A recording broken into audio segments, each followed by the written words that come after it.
Selamat sore, saya nunggu dulu ya, baru 37 orang ini. Kita tunggu dulu sebentar.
Soal kemarin ya, sebetulnya itu nggak sulit sama sekali.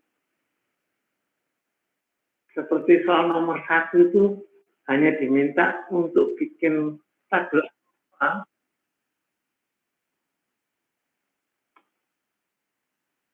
ya cuman bikin tabel ANOVA, terus faktor atau treatment atau perlakuannya itu apa. Cuman gitu aja. Ya. Nah, di sini ada 2 perlakuan dengan levelnya sudah diketahui toh. 4 jenis pengkilap cat mobil dengan 3 waktu penggosokan yang berbeda. Sudah tahu kan hasilnya kan? Derajat kebebasannya berapa? Cuma disuruh bikin gitu aja loh. Nah, kemudian saya berulang kali bahkan waktu review terakhir mengingatkan pelajari apa yang dimaksud dengan interaksi.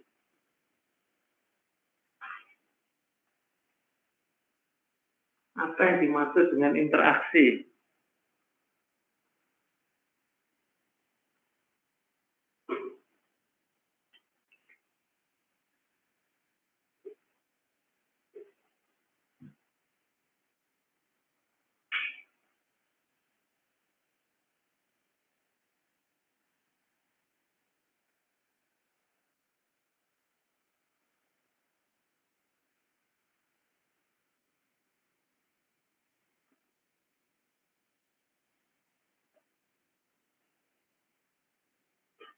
Nah, gambarnya seperti ini. Kelihatan gambarnya? Yang saya gambarkan di whiteboard. Kelihatan, Pak. Ya. Coba apa sih artinya ini? Harusnya itu kan Kalau tidak ada interaksi kan begini dia. Nah, katakanlah begini ya. D1, D2, A1, A2, A1. Nah, apa artinya? Kalau kita membaca seperti ini.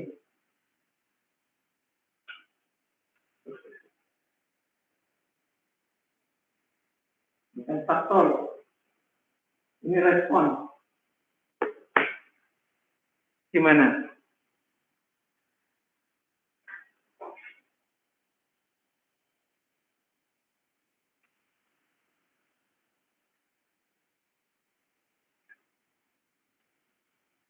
Mestinya tidak ada nilai apapun ya, atau level dari faktor ini, nilai dari faktor A atau faktor B yang memiliki respon yang sama kan? Tapi di sini ada perpotongan. Jadi ada suatu nilai A atau B yang bisa memberikan respon yang sama. Itu interaksi. Kita inginnya itu faktor utama saja ya. Enak kalau faktor utama itu hidup gampang. Karena sudah pasti dipengaruhi A dan B. Nah, interaksi itu di dalam eksperimen itu sulit untuk ditengarai kalau tidak melakukan analisis secara statistik. Nah, juga analisisnya itu percobaannya harus didasarkan pada rancangan eksperimen.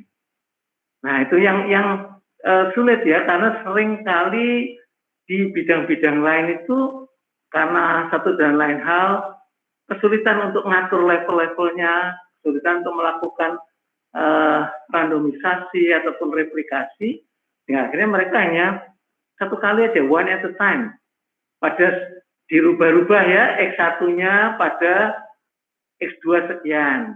Nah, kalau kita kan kita kombinasikan kan, X11, X12, X13, X14, dan sebagainya. Nah, itu nggak akan ketahuan interaksi itu. Dan menjelaskannya sulit dong, ada interaksi antara kecepatan potong dengan gerak makan terhadap kekasaran permukaan. Sulit itu menjelaskannya. Jadi kalau nggak muncul, kita happy, senang. Ya sudah, faktor utamanya memang yang memberi pengaruh ya dua-duanya itu. Sudah. Jadi settingnya harus bagaimana. Nah, kalau ada interaksi terus settingnya yang tepat bagaimana, orang ada yang bersamaan. Iya. Karena yang kedua mempengaruhi pada saat yang sama juga. Itu aja yang saya tanya. Itu ditunjukkan di ini kan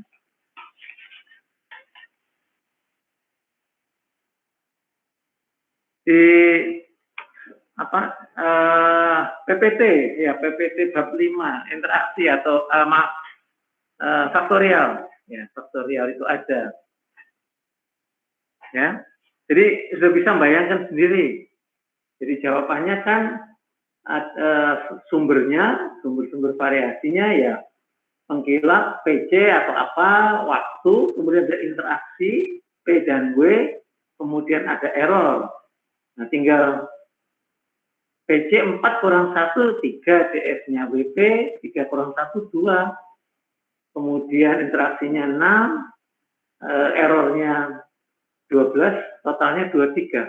Rumusnya ada, open book semua teman. Kalau itu masih keliru ya saya mohon maaf. Ya. Untuk nomor 2, nah itu kan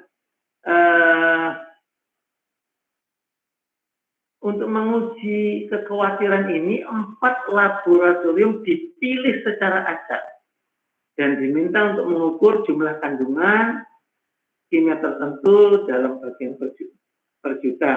Nah, ini tinggal melengkapi aja toh, ya. Kan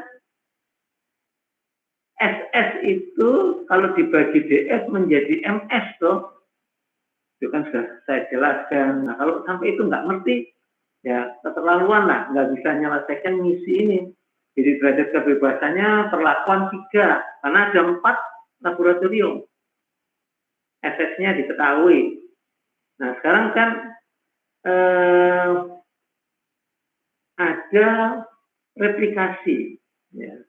Sebanyak berapa replikasinya?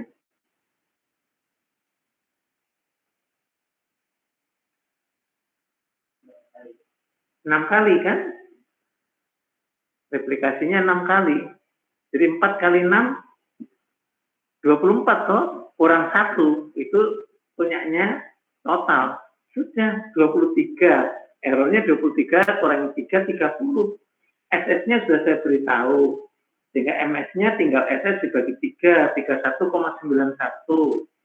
Kemudian min square-nya diketahui 6,58. SS-nya derajat kebebasannya 20. Berapa sum square-nya? Ya 6,58 kali 20, 131,661. Ya F-nya 4,85. Derajat F tabelnya tinggal dilihat kan. Dapatnya 3,1 kan, tinggal F-nya lebih besar. H0-nya kan sigma tau kuadrat lebih besar sama dengan 0.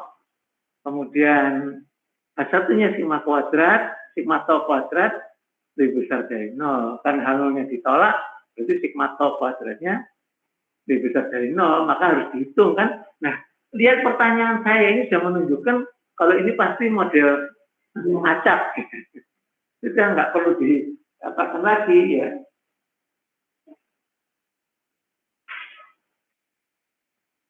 Jadi proporsinya sebesar 60, yang C-nya 60,93%, yang D-nya 39,7%. Kemudian kita sudah latihan menghitung yang E, itu antara 0,04 sampai 0,9 sekian. Ya. 0,04, 0,91 sekian. Sudah. Nah, dari sini apa kesimpulannya? Apakah betul ya standarisasi dibutuhkan? Iya, ya, supaya sigma tau kuadratnya sama satu sama lain. Sudah, cuma gitu aja.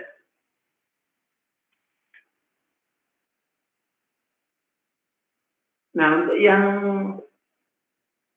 soal nomor 3 ya sama dengan tadi kan, sudah diketahui ada berapa levelnya, ya si A dan si B itu tadi.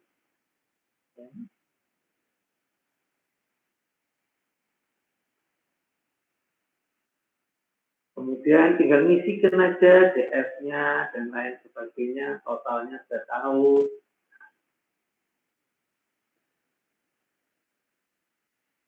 Nah, A itu ditetapkan. Apa maksudnya ditetapkan? Dipilih secara tetap, kan fix. Kemudian B-nya dipilih secara acak. Ya. Secara acak.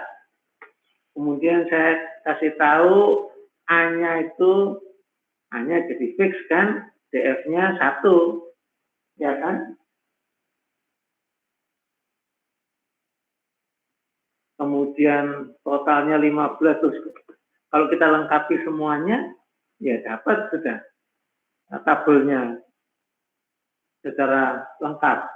Nah, saya cuma minta model. Modelnya seperti apa sih? Model itu kan yang YIJ sama dengan mu ditambah apa? Tau I, beta J, ditambah tau beta dan sebagainya. Itu ada di buku semuanya. Ya. Nah, asumsinya apa?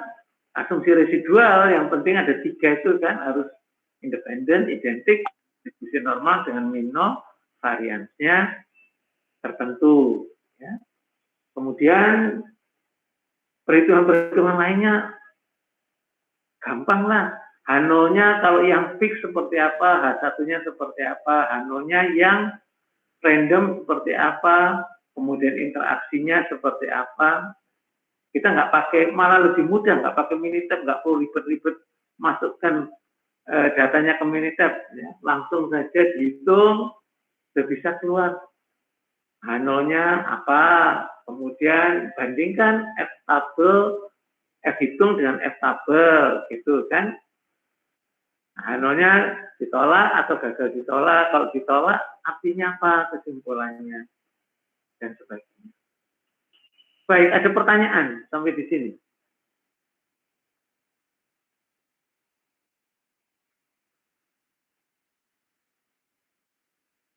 Kira-kira paham kan ya sekarang? Nggak sulit kan sebetulnya.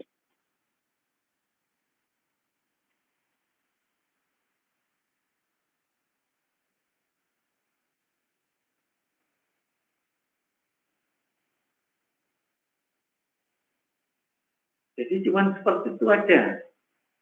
Desain eksperimen, analisisnya,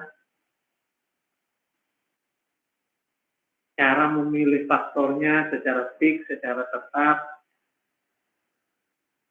Kemudian kalau fix H0-nya apa? Kan pakai top, ya. Kalau yang random mesti pakai sigma kuadrat, variansi. Karena kita ingin melihat apakah ada variansi.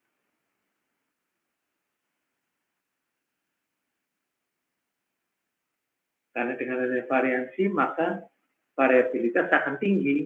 Gitu kan. Sudah nggak ada apa-apa lagi. Ya, sudah bisa membayangkan ya kira-kira skornya berapa evaluasi yang kemarin, yang desain eksperimen itu. Baik, saya akan melakukan review regresi, ya, regresi.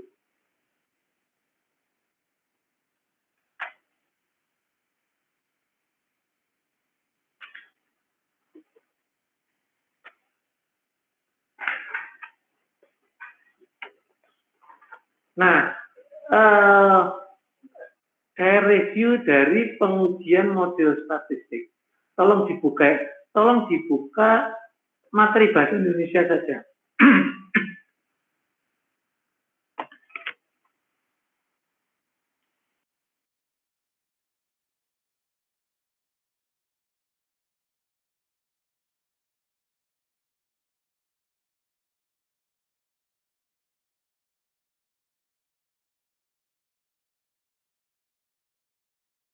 Buka Minitab regresi. Halamannya itu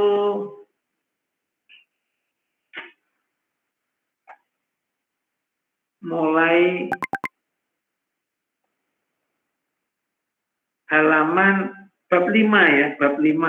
Analisis regresi. Panjang 199, terus 200 dan sebagainya.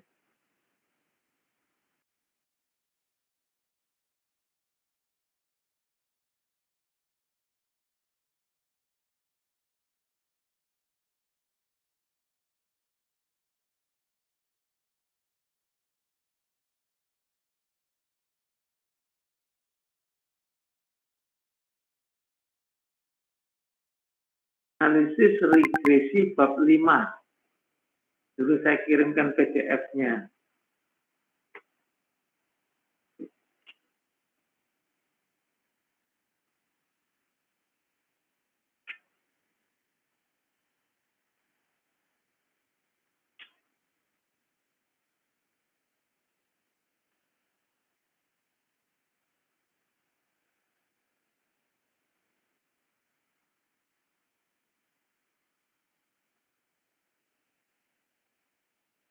Sudah?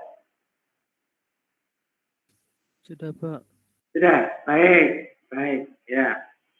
Jadi nanti dibaca lagi ya. Jadi 51 sekilas mengenai analisis regresi.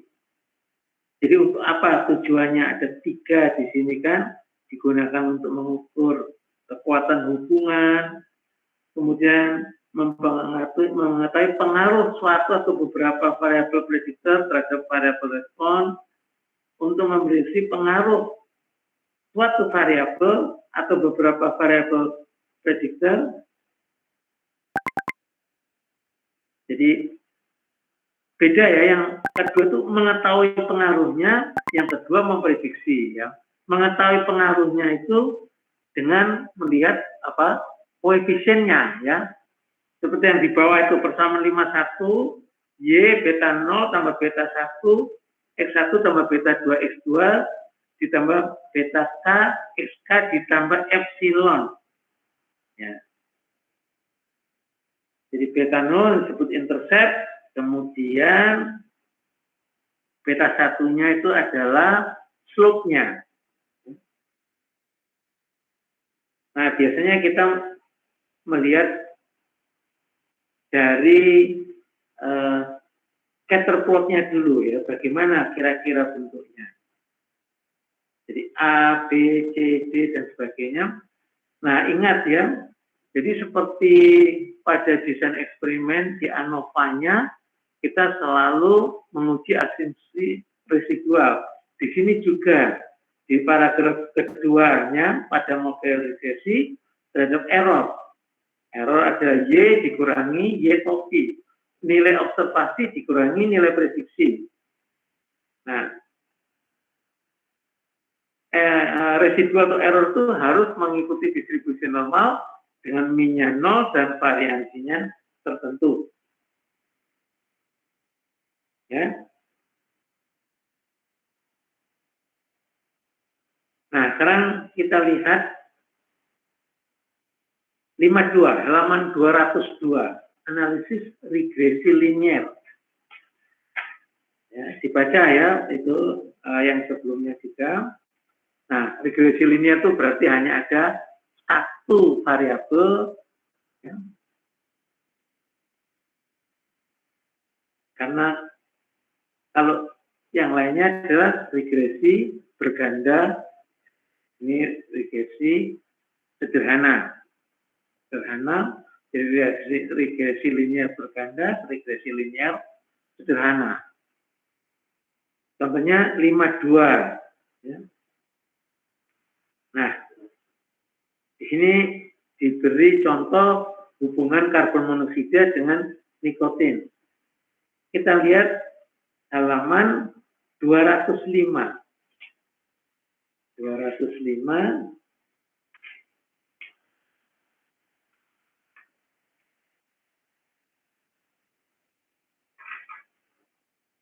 Atau loncat saja ke halaman 210.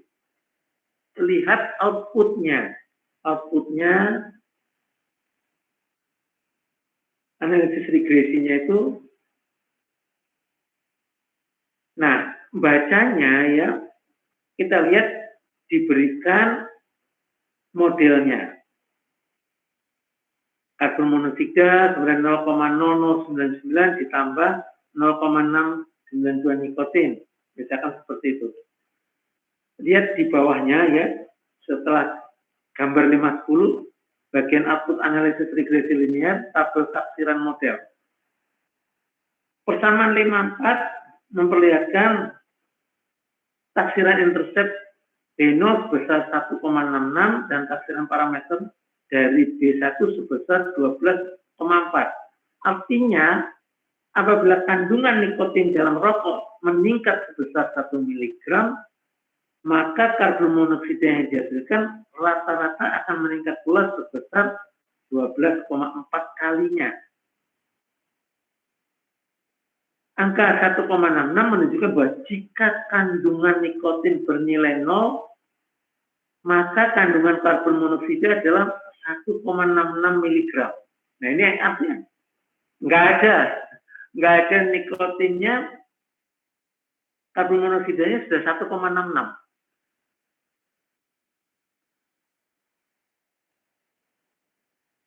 Masuk akal nggak?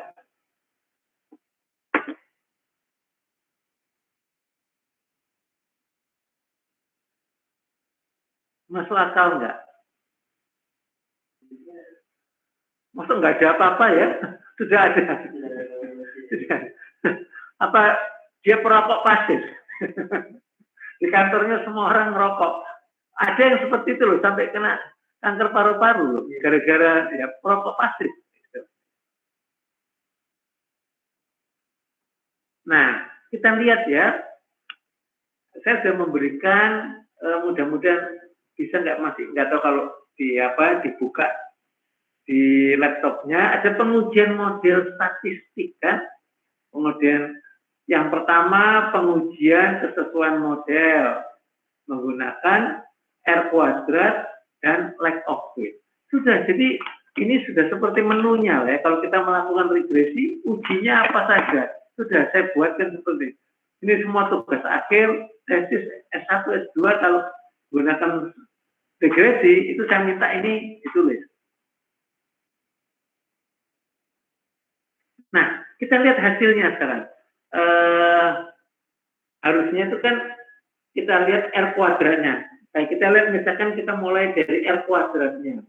Berapa R kuadratnya? 85,7%. Apa artinya itu? Nah, di buku di Minitab itu coba buka halaman 215. Halaman 215.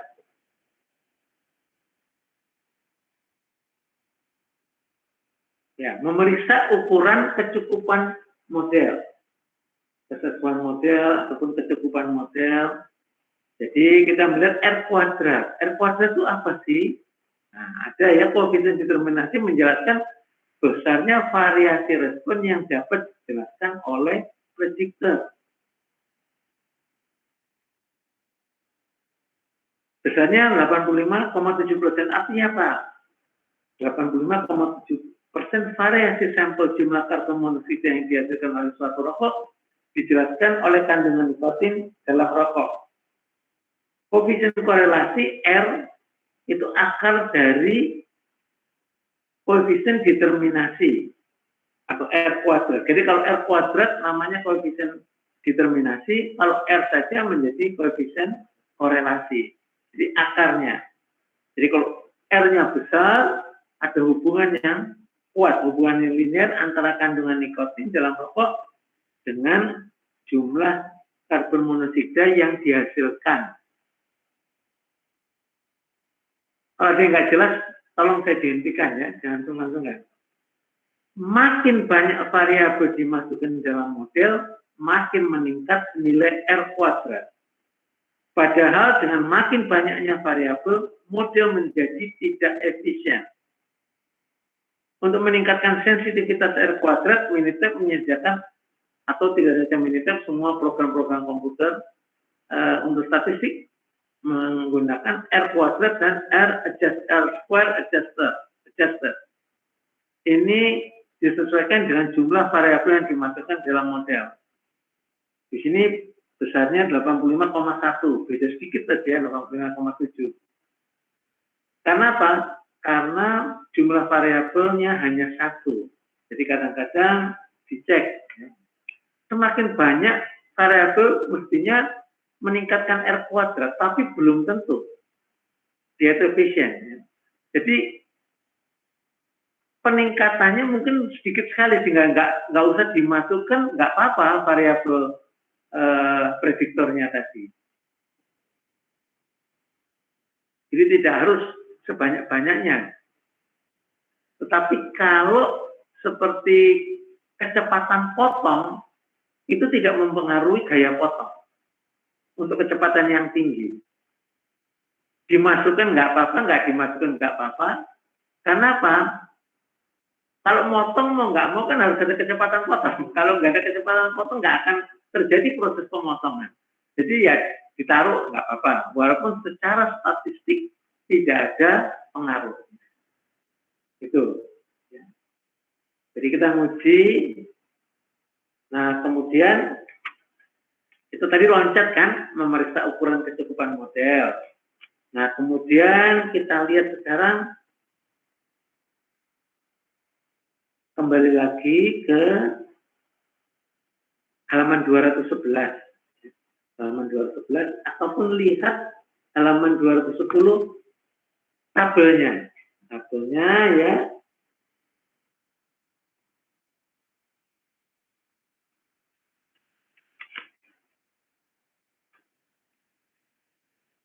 Tabelnya di bawahnya persamaan keluar prediktor, koefisien, SE koefisien dan sebagainya ya. Gambar 59. Nah, kalau kita lihat ini kita melakukan pengujian koefisien regresi secara individu di sini ya. Secara individu. Nah,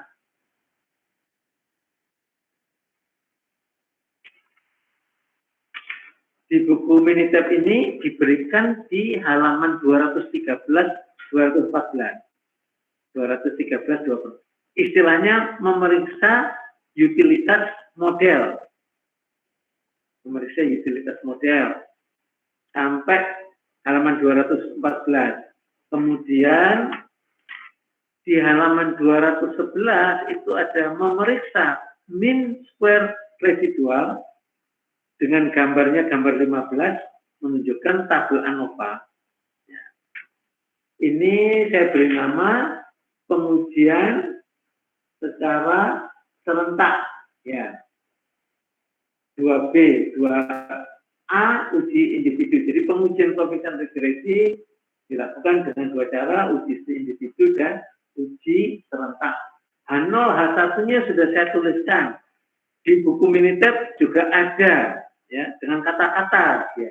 Kalau saya dengan lambang. Ya. Nah, kalau begitu kita loncat ke halaman 213, kita memeriksa utilitas model atau istilah saya uji secara individu. Nah, lihat di sini. Ya. Konstan itu merujuk intercept. P-value-nya 0,107.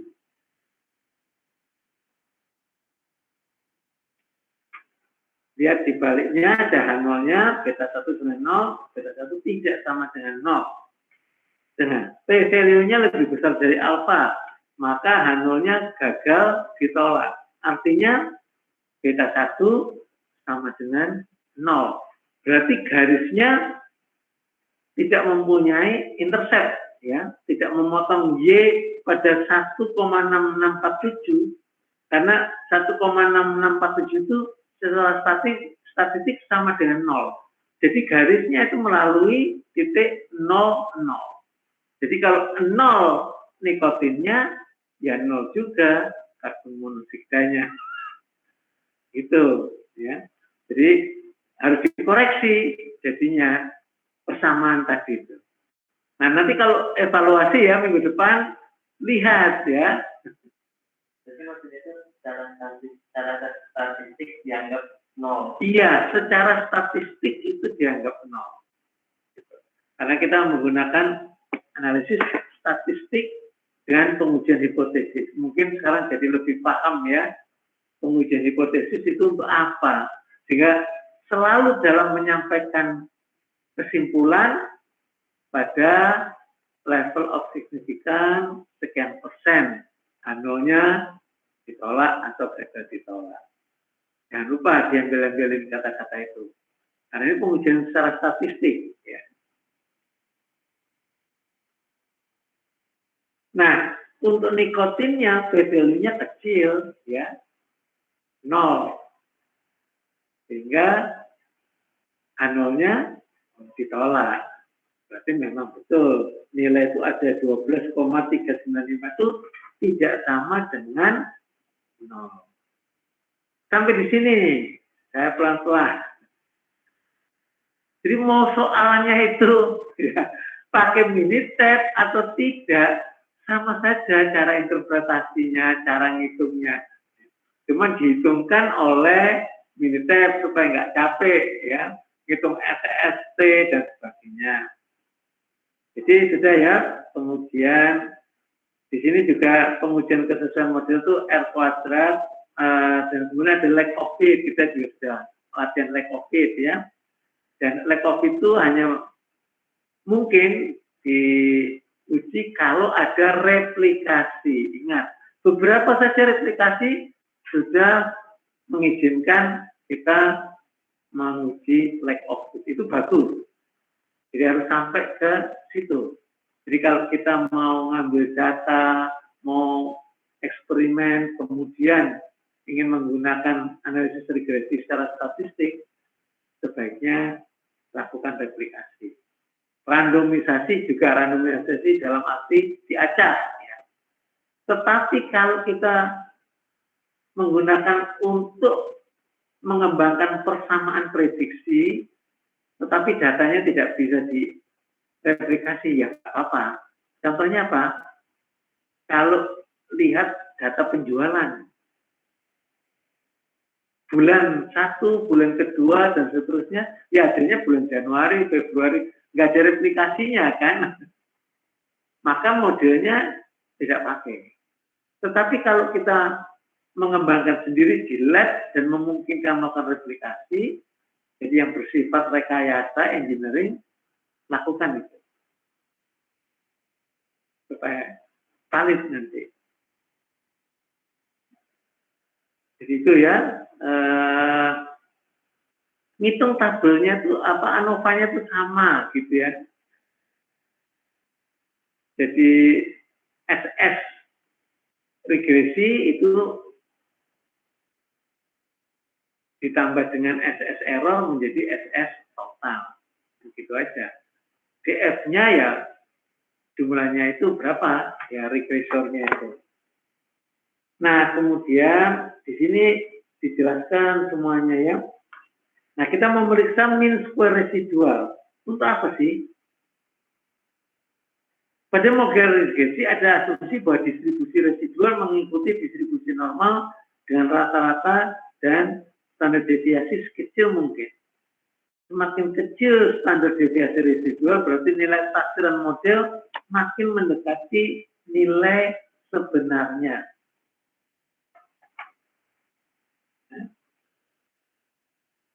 Halaman 211. Nah,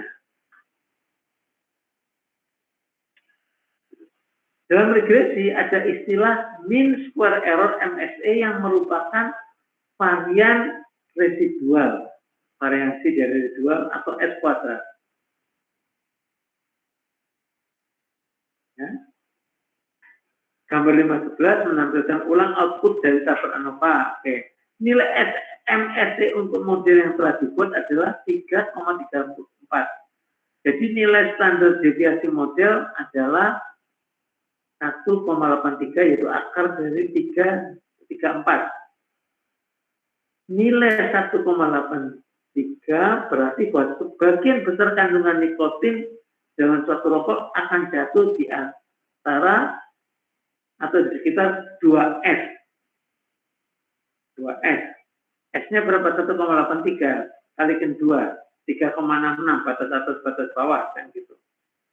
ANOVA sebenarnya merupakan uji hipotesis kesesuaian model dengan data yang ada.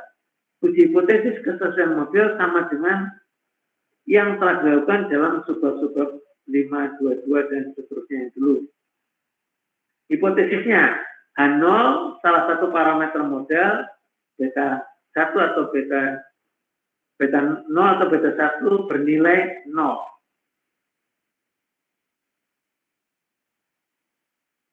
Kemudian H1-nya parameter model beta 0 dan beta 1 parameter model tidak 0. Hipotesis awal berarti model yang dibuat tidak sesuai dengan data. Sebaliknya hipotesis alternatif berarti model yang dibuat sesuai dengan data. Jadi kita inginnya menolak atau gagal menolak H0. Inginannya? Lihat.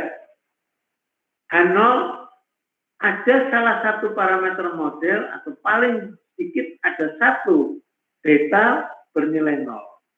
H1 beta 0, beta 1 dan sebagainya tidak 0. Nah, kita ingin mengembangkan suatu model Berarti kita ingin punya beta 0 dan beta 1 atau tidak? Ingin kan? Ingin punya beta 0 dan beta 1. Nah, lihat sekarang. Ada uji hipotesis seperti ini ya, H0, H1. Nah, sewaktu menguji hipotesis ini, keinginan kita apa? Menolak H0 atau gagal menolak H0? Menolak H0 sekarang. Tadi ada Raffi di sini diskusi. Jadi menolak H0 pengennya supaya parameter model. Jadi iya itu loh. Sengaja saya lontarkan ini bolak-balik supaya nggak bingung kalian nanti. Keinginannya apa? Keinginannya modelnya valid, eksis. Berarti beta 0 dan beta 1 harus ada. Nah, kalau beta 0 dan beta 1 harus ada, berarti kita harus menolak H0 karena di H0-nya itu dianggap iya, yaitu 0. Itu. Ya. Nah, seperti apa p-value ditunjukkan lagi kan di gambar 512.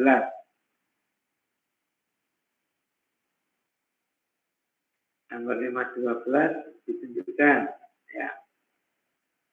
Ada masalah kan sudah?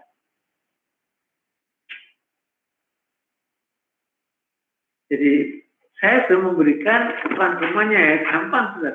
Lihat ini aja, lakukan pertama pengujian kesesuaian model. Jadi jawab soalnya besok lihat ya dari tabel yang dihasilkan melalui atau dengan bantuan ANOVA apa laporannya yang dibuat. Ya sudah ini, tinggal cepat-cepatan nulis saja.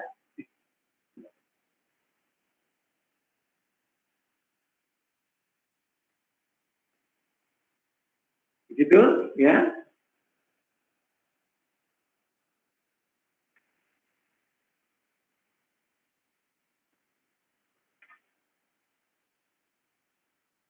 Nah, kemudian untuk validasi ataupun menguji asumsi residual, di mana dia harus identik, independen, dan normal. Ya. Jadi, lihat halaman 217. 217 ya.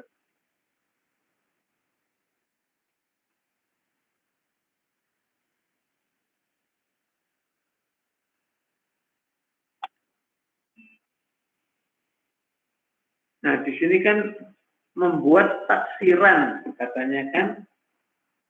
Nah, di sini dia masih memasukkan intercept ya. Jadi tidak dihilangkan intercept itu.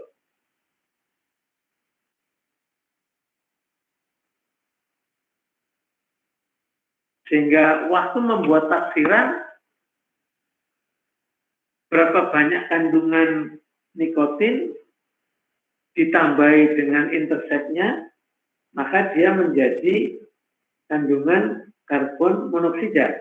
Betul. Jadi kalau nikotinnya 0,86, karbon monoksidanya menjadi 13,5. Kenapa?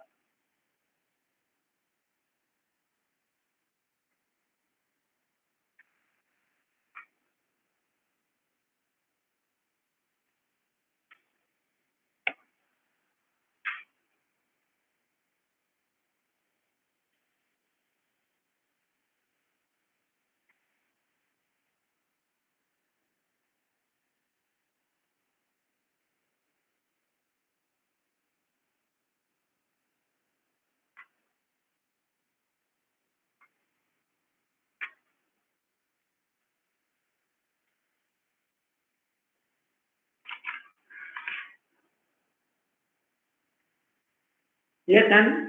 Harus dikalikan dengan apa? Beta satunya toh. Beta satunya berapa? 12,4 kan? Kemudian ditambahkan ke 13,5. Cocok nggak sih? Coba dihitung sebentar. 0,86 dikali 12,4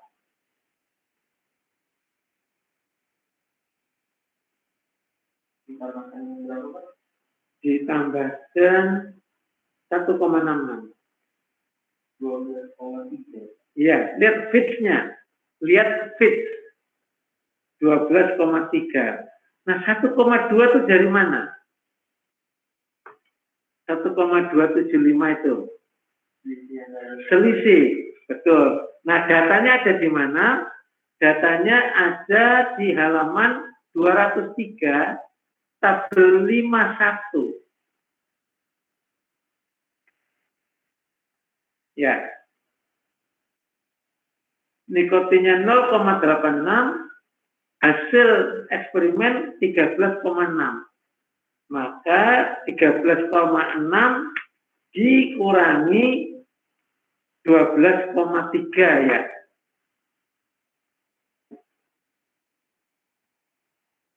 Bisa enggak?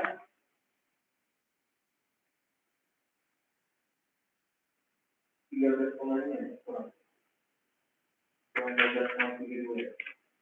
belas koma enam tuh ya.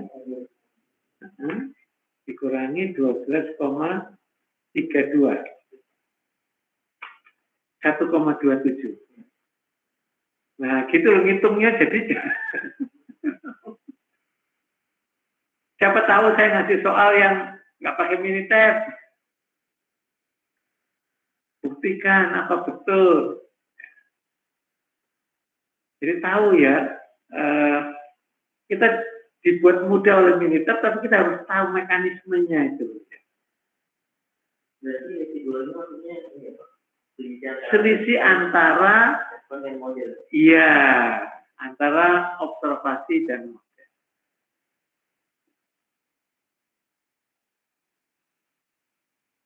Nah, selisih itu harus berdistribusi normal.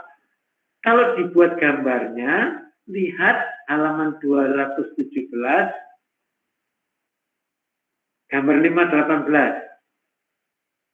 Jadi harusnya titik-titik itu jatuh di garis itu kalau dia mengikuti distribusi normal residualnya. Tapi repot kan kalau visual, maka digunakan uji Kolmogorov-Smirnov. Lihat halaman 219.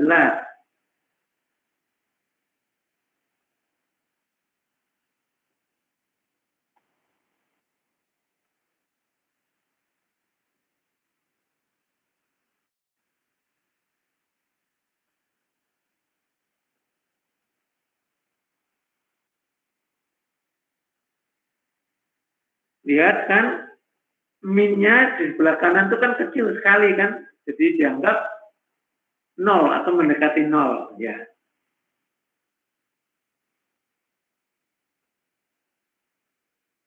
Mendekati 0. Nah, deviasi standarnya berbeda di sini. Ini tidak sama dengan S yang merupakan akar dari MSE, betul enggak? Karena S adalah 1,83 di halaman 212.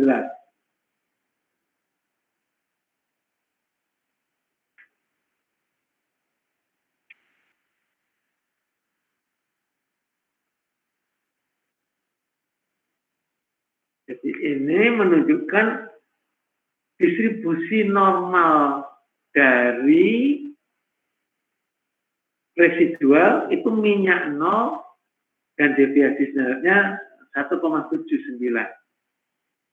Tetapi deviasi standar dari residual kalau dihitung dari MSE, akar MSE dia adalah 1,83 dan ini yang kita pakai. Ini aja yang dipegang, ini aja sudah ya. Jadi 1,83 yang makanya yang digunakan untuk membandingkan tuh kemarin kan saya ajarkan yang S-nya paling kecil itu lebih ya pemodelannya ya errornya kecil gitu. Pemodelannya errornya kecil. Nggak ada pertanyaan ya? Atau pada ngantuk? Izin bertanya Pak. Silakan. Tadi yang fits itu berarti karbon monoksida dikurangi nikotin ya Pak ya? Yang fits itu? Yang fit itu Iya.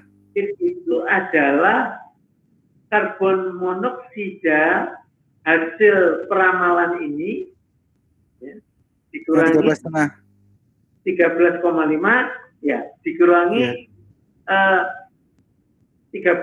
dikurangi dengan fitnya itu kan kalau lewat garisnya atau ya. Fitnya itu kalau dia lewat garis, jadi fit itu diperoleh dari 0,86 dikalikan dengan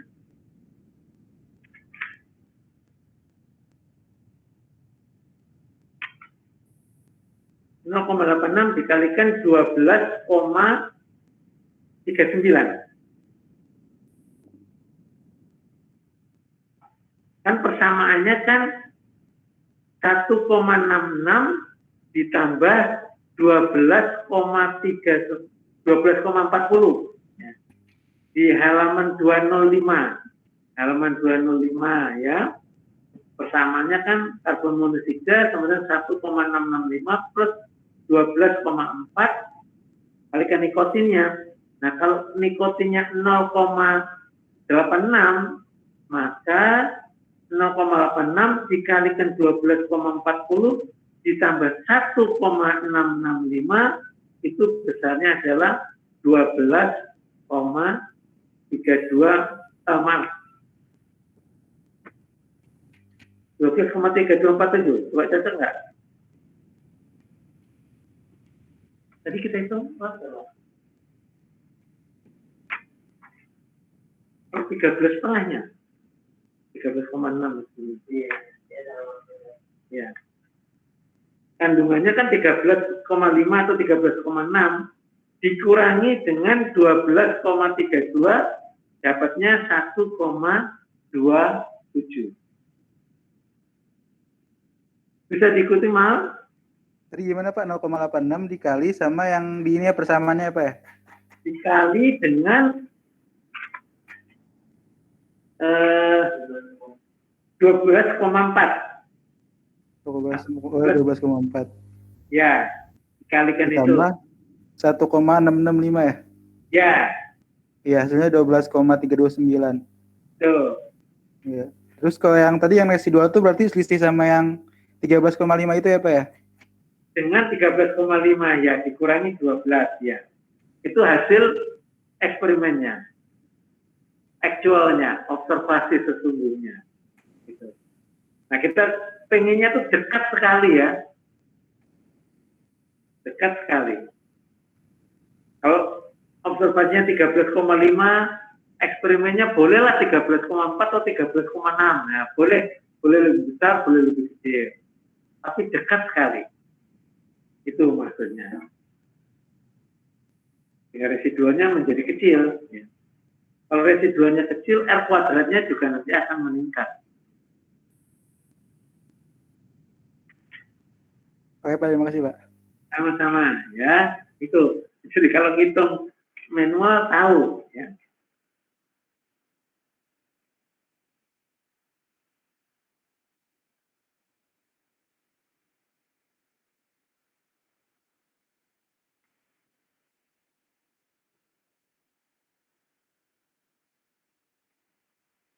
Jadi kembali lagi ya ke halaman 217. Output memperlihatkan bahwa untuk kandungan nikotin 0,86 mg perkiraan jumlah karbon monoksida yang dihasilkan suatu rokok sebesar 12,32. Kalau mengandung nikotin sebesar 1,06 mg diperkirakan akan menghasilkan 14,80 dan seterusnya ya. Nilai-nilai taksiran dapat digunakan untuk menghitung nilai residual. Sedangkan nilai residual dapat digunakan untuk mendiagnosis model regresi.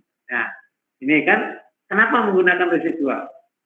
Diagnosis model dilakukan dengan memeriksa kesesuaian residual dengan asumsi yang disyaratkan. Apa asumsi yang disyaratkan?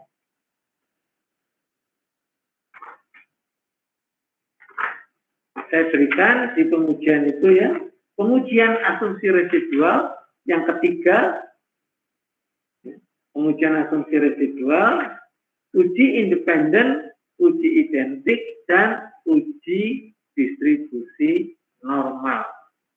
Saya berikan semuanya ya di handout ini. Untuk mendiagnosis model, kita perlu memeriksa distribusi residual beserta parameternya. Dalam hal ini, distribusi yang diinginkan adalah distribusi normal. Jadi yang diperiksa adalah kenormalannya. Ya, satu. Yang kedua, identik, liwat, ingat, grafik, one. Identik, jadi datanya yang identik residual versus fit bisa, residual versus observe juga nggak apa-apa. Ya.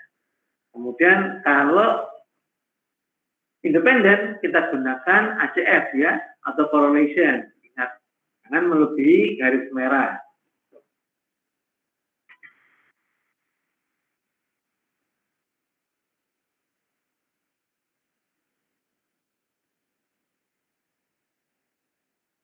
Halaman 220 itu kita nggak perlu ya. Uji normalitas menggunakan Kolmogorov-Smirnov sudah kita lihat aja, sudah saya berikan apanya juga, hipotesisnya dan sebagainya. Nah sekarang kalau modelnya non-linear, kita sudah latihan juga sebetulnya ya. Kita sudah latihan halaman 220, 221. Jadi bisa apa saja kalau non-linear. Bisa kuadratik, bisa kubik, bisa juga apa lagi? Hiperbolik, terus apa lagi? Power, sama satu lagi eksponensial. Ingat, itu ada di blank ya, di buku blank.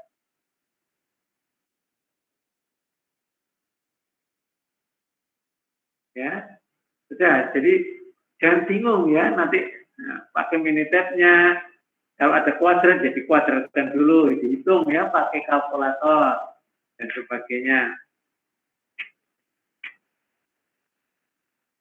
Nah kita lihat sekarang kalau kuadratik misalnya ya, kuadratik halaman 226-227.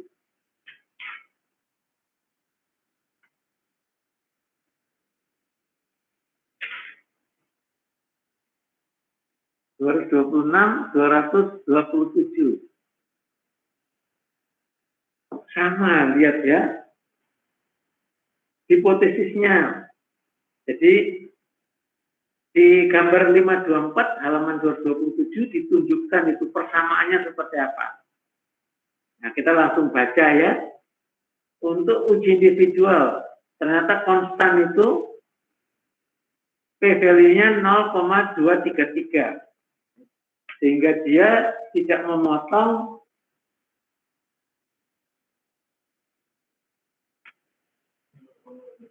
Y, ya. Dia itu diperkirakan lewat 00. Ya. Di gambarnya juga begitu. Ternyata di gambarnya di halaman 522 maupun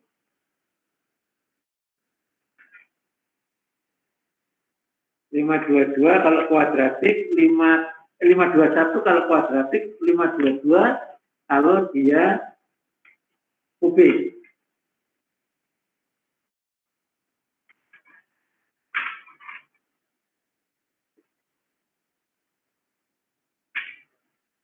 Nah datanya kelihatannya ada replikasi sehingga di pengujian mean square-nya atau analysis of variance-nya ada uji lack of fit. Uji lack of fit.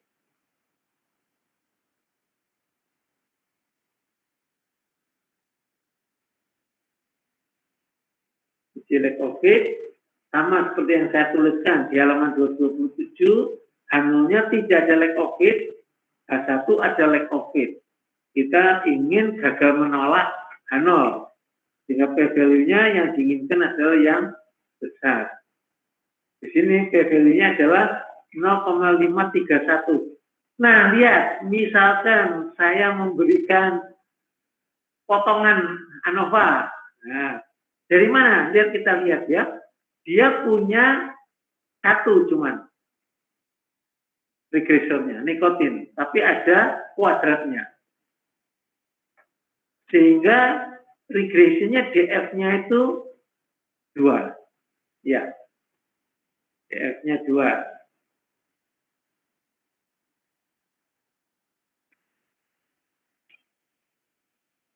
Kalau cuma 1X, dia 1. Ini karena 2, maka 2. Terus lihat, residual error. Residual error itu dipecah menjadi 2, lack of fit dan pure error. Waktu kita menghitung F-nya regression sebesar 96,53, itu diperoleh dari MS regresi dibagi MS error. Coba. Ya. 242 dibagi 2,51.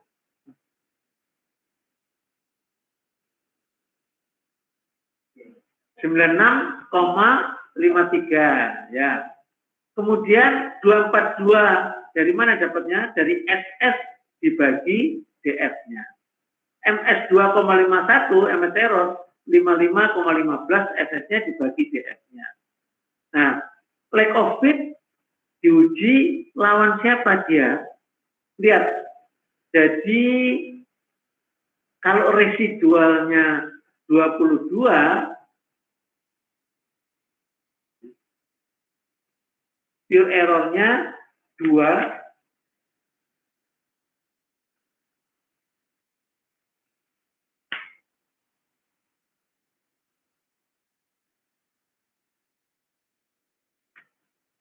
pure errornya 2. Nah, 2 tambah 20 menjadi 22. 5,33 ditambah 49,82 jadi 55,15. Sehingga menguji lack of fit itu dia menggunakan MS lack of fit 2,49 dibagi dengan MS pure error. Coba 2,49 dibagi 2,67. 0,93. Nah, tahu ya ngitungnya?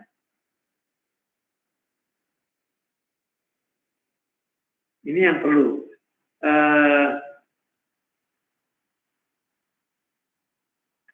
Selanjutnya tidak perlu sampai saat ini, nggak perlu. Kita hanya cukup sampai di sini saja.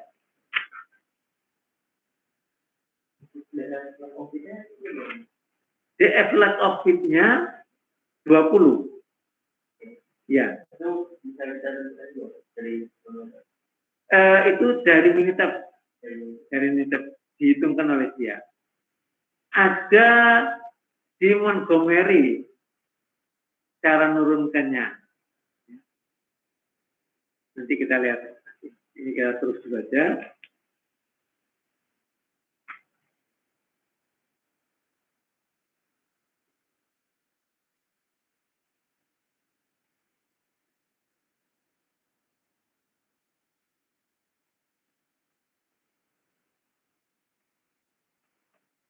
Nah, kemudian kita lihat halaman 228. Saya kasihkan kan, halaman 228 masih ada. Masih ada apa yang analisis regresi 2, Pak? Ya, analisis regresi 2. Silakan, ya.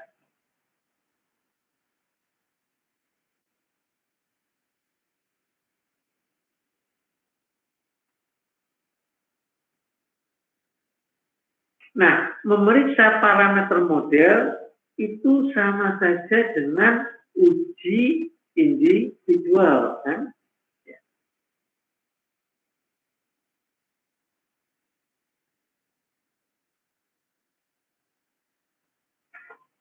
Ya.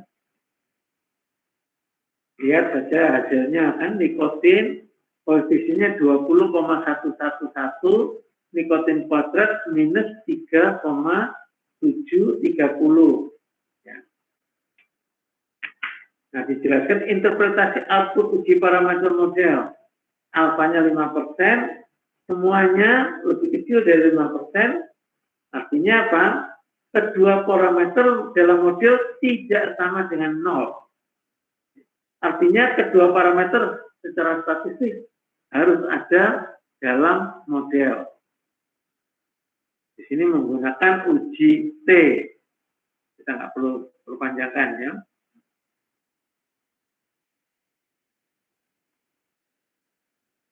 Memeriksa koefisien determinasi. Gambar 524 menunjukkan pula nilai koefisien determinasi R kuadrat model regresi kuadratik yaitu sebesar 89,89%. Koefisien determinasi dapat digunakan untuk mendeteksi model regresi terbaik, tetapi masih kurang sensitif dengan adanya pertambahan parameter model. Oleh karena itu, R kuadrat adjusted digunakan. Nah, ini kalau kita ingin melihat ya hubungannya nilai S, R kuadrat, dan R kuadrat adjusted. Untuk model regresi linear, kuadratik, dan kubik. Semakin besar R kuadrat atau R kuadrat adjusted, maka model makin baik. Sebaliknya, semakin kecil S, maka model dikatakan lebih baik dari model lainnya. Nah, di sini ada perbandingannya. S-nya yang paling kecil punyanya kuadratik. R kuadratnya yang paling besar punyanya kubik, tapi hanya sedikit ya, 89,89 sama 89,90. R kuadrat adjusted-nya paling besar punyanya kuadratik. Maka dapat disimpulkan bahwa model regresi kuadratik memodelkan hubungan variabel nikotin dan karbon monoksida lebih baik dibandingkan model regresi linear maupun kubik. Itu tadi. Nah, sekarang kalau masuk analisis regresi berganda. Ini sama saja, semuanya sama. Tapi ingat, saya memberikan waktu itu polinomial order 1 sama polinomial order 2. Kalau order 2 itu yang seperti apa? Polinomial. Kalau analisis regresi berganda 5-12, ini adalah berganda sederhana, kan? Karena ini berganda tetapi linear. Tidak ada kuadratnya, tidak ada interaksinya. Kita sudah latihan ini juga. Kita sudah latihan. Nah, apa yang dimaksud dengan regresi, model polinomial order kedua? Yang seperti apa?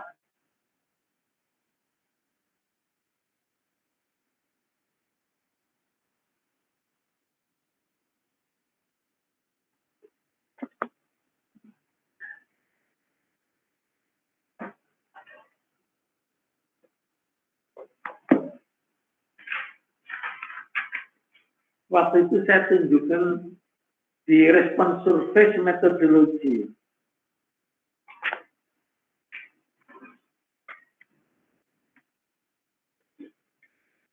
Kalau di Montgomery versi yang lama, itu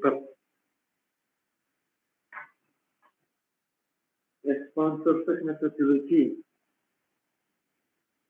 Waktu itu saya tunjukkan, saya share. Bab 11 juga. Ada rumus 11.1 dan 11.2. Coba lihat.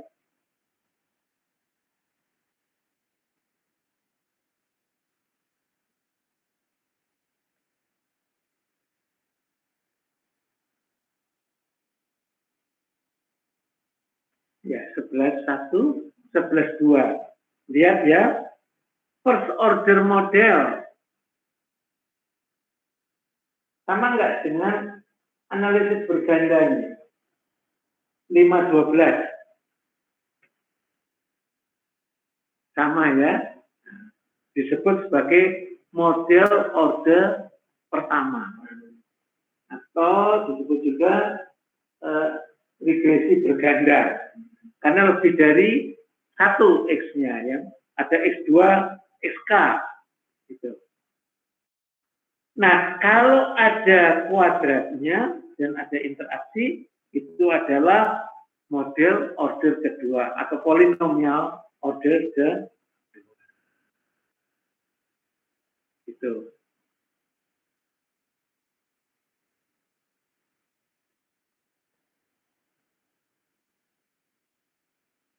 Nah, kemungkinan sekarang jadi ngerti kan model-model yang tadi itu, ingat ya, regresi linear sederhana, ada regresi berganda ya, linear berganda, itu sama saja dengan order 1.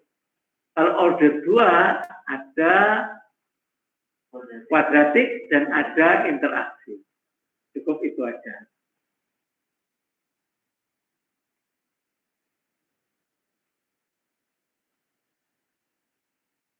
Nah, umumnya kalau melakukan ANOVA untuk desain eksperimen untuk melihat ada pengaruh atau tidak, itu jarang kita masukkan kuadrat.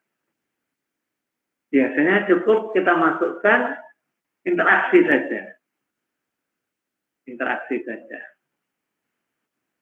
Tapi untuk regresi, untuk polinomial order 2, kita masukkan juga kuadratiknya. Nah, kalau misalkan saya kasih soal, ya, periksa ada 3 variabel, masing-masing bisa 2 level, bisa 3 level, kemudian periksa bagaimana pengaruhnya. Nah, mau nggak mau kita mesti pakai full model untuk analisis variasi, memeriksa ada atau tidaknya pengaruh. Ya, itu yang seperti kemarin tuh faktorial dan sebagainya. Itu kan rancangannya seperti itu, kita lihat ada pengaruh atau tidak. Nah, kalau tidak ada pengaruhnya, kita kemudian ingin mengetahui seberapa besar pengaruhnya. Nah, kalau seberapa besar pengaruhnya, berarti kita mengestimasikan beta-betanya. Jelas ya? Beta-betanya. Maka ini saya review ini, supaya kalian nggak bingung ya. Nanti kalau misalnya ada 3 pengambil itu, Pak, Ya. nanti diuji regresi biasa dulu ya, Pak? Bukan diuji regresi biasa, uji ANOVA biasa dulu. Dengan balance ANOVA itu. Ya. Misalnya ada salah satu yang di bawah 0,5, nantinya indikan 0,5, berarti itu tidak terlalu mempengaruhi gitu. Ada salah satu variabel. Nah, ingat, untuk ANOVA biasa itu kan cuma lihat pengaruh atau tidak. Kalau dia lebih besar dari alfa, maka H0-nya gagal ditolak. Artinya tidak ada pengaruh. Karena apa? Mu 1 sampai mu 2. Nah, ini untung lagi tanya ini ya. Jadi, ingat ya, di ANOVA,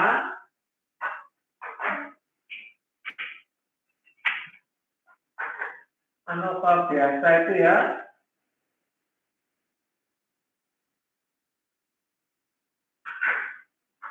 kalau fix ya, biasanya kan tol 1 sama dengan tol 2 sama dengan tol K sama dengan 0 ya.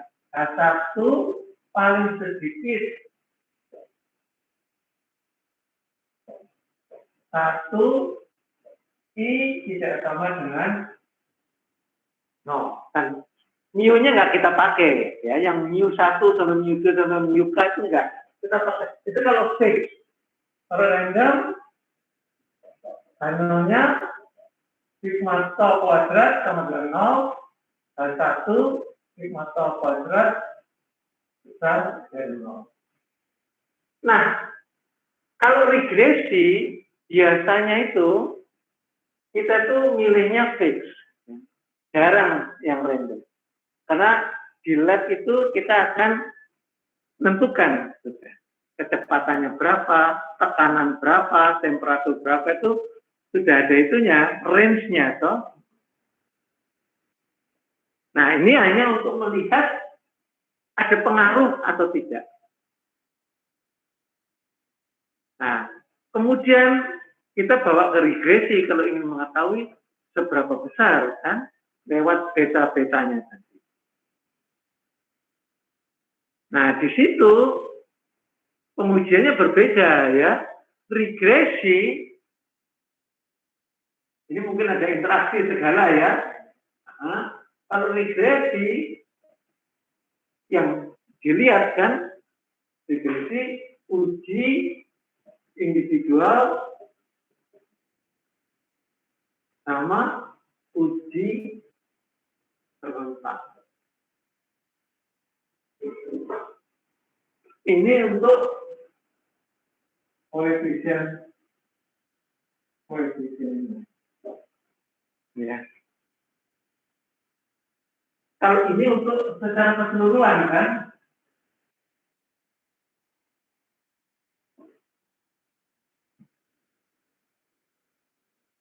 kalau ini kan lihat sudah saya berikan H0, H1-nya.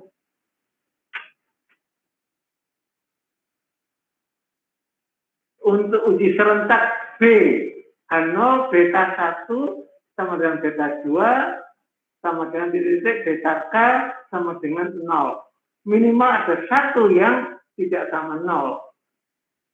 Kemudian ini diperjelas di uji individual. Seharusnya itu kita menguji serentak dulu, baru individual.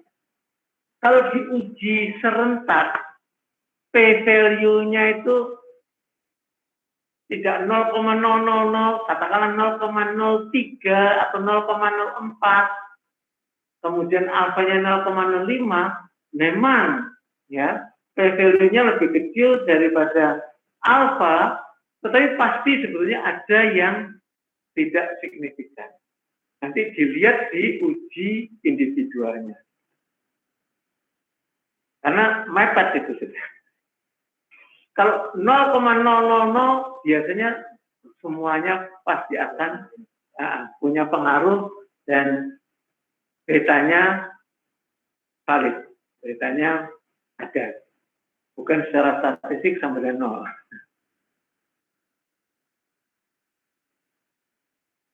Jelas?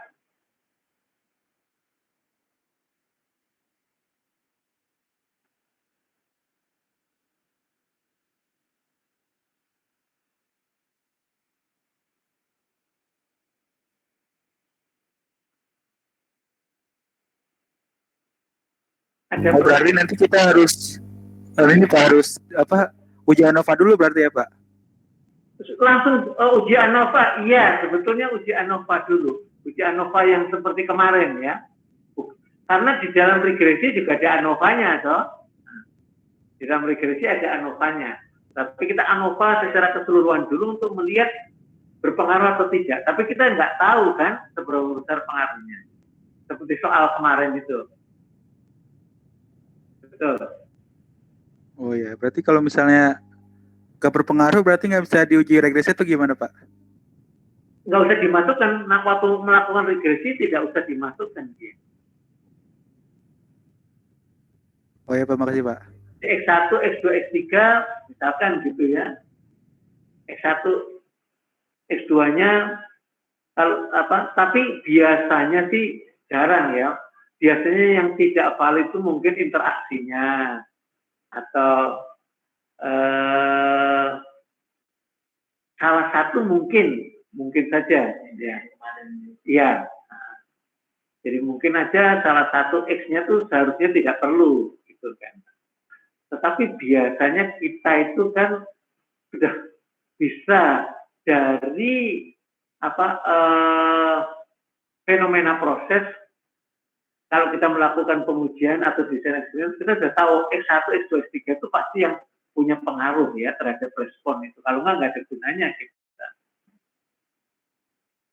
Nah, nanti cuman nggak tahu interaksinya atau apa gitu ya, atau kuadrat. Nah, sayangnya di mana ANOVA itu kuadrat itu jarang diujikan. Biasanya hanya main faktor X1, X2, X3 dan interaksinya saja.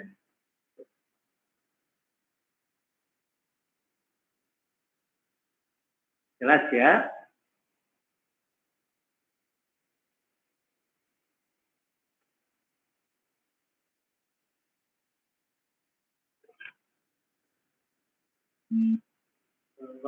Ya, jelas. Kalau pendekatannya misalnya ada soal kasus, kita mau itu dia itu termasuk yang pakai power, pakai potensial, perbola, itu gimana Pak? Itu dilihat scatter plotnya. Iya. Dilihat scatter plotnya. Karena kan ada yang kurang jelas gitu Pak.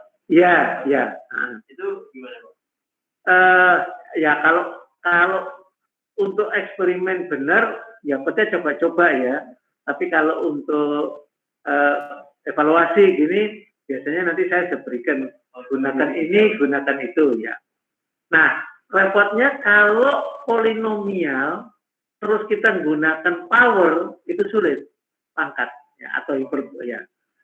Karena ngeloknya itu repot ya. Interaksi akan sulit gitu. Jadi kita hindari. Biasanya kalau power kemudian misalkan persamaan gaya itu fungsi pangkat sebetulnya. Tetapi kalau melakukan optimasi maka akan dibawa ke polinomial order kedua. Karena dengan polinomial itu kalau kita optimasi seperti di ini mana bab 11 itu kan saya tunjukkan kemarin itu gambarnya kan bisa ubah ya atau dia lembah.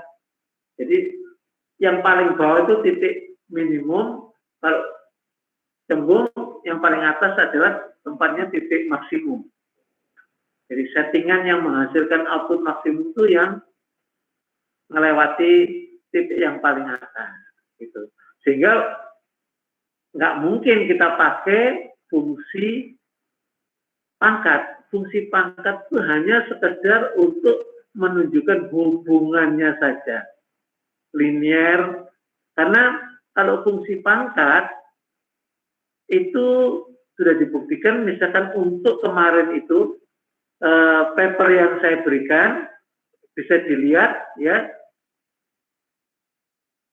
gaya potong, ada gaya potong, ada daya potong, ada umur pahat, ada kekasaran permukaan, semuanya itu memiliki fungsi-fungsi pangkat, power function.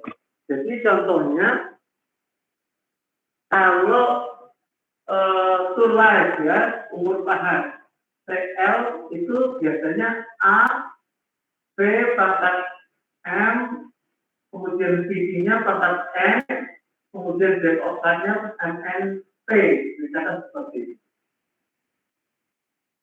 Jadi untuk melihat hubungannya, dia pasti fungsi pangkat.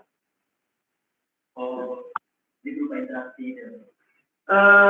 Nggak interaksi ya, dipengaruhi oleh kecepatan potong, bit rate, dan kedalaman potong. Jadi 3 Pak. Jadi katakanlah ini X1,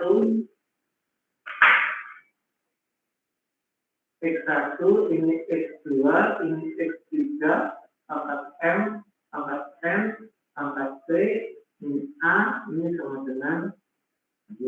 Itu. Seperti kemarin itu yang terakhir kita latihan. Nah kalau ini regresinya hanya untuk menunjukkan karena pasti garis lurus tuh.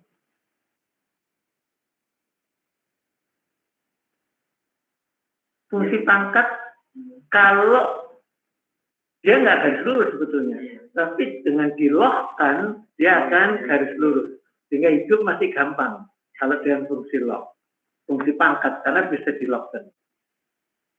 Jadi kalau secara logaritmik dia akan lurus.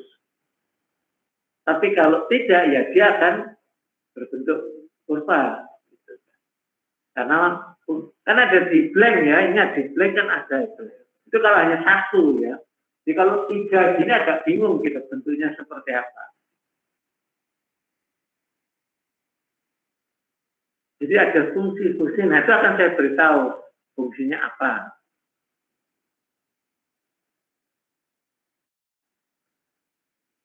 Baik, masih ada pertanyaan? Kalau masih ada, kalau Senin masih mau ketemu lagi, tanya jawab, saya masih ada waktu ya. Jadi tidak harus Senin evaluasinya. Mau diundur ke Selasa nggak apa-apa. Yang penting hari ini sudah kuliah terakhir resmi. Karena divalidasinya itu terakhir hari ini perkuliahan itu. Itu aja saya. Oke, silakan itu dulu nanti kalian diskusi lagi, mau tambahan lagi bagaimana, silakan ya diatur untuk minggu depan. Jadi kalau mau pertemuan, saya atur waktunya mau berapa, 2 SKS atau 1 SKS atau secukupnya. Setelah itu baru kita evaluasi. Baik, kalau sudah capek semua kelihatannya. Cukup ya, nanti diskusi lagi. Tadi Raffi di sini ada, sehingga nanti bisa diskusi sama Raffi. Oke, begitu. Oke, kita berpisah. Terima kasih semuanya.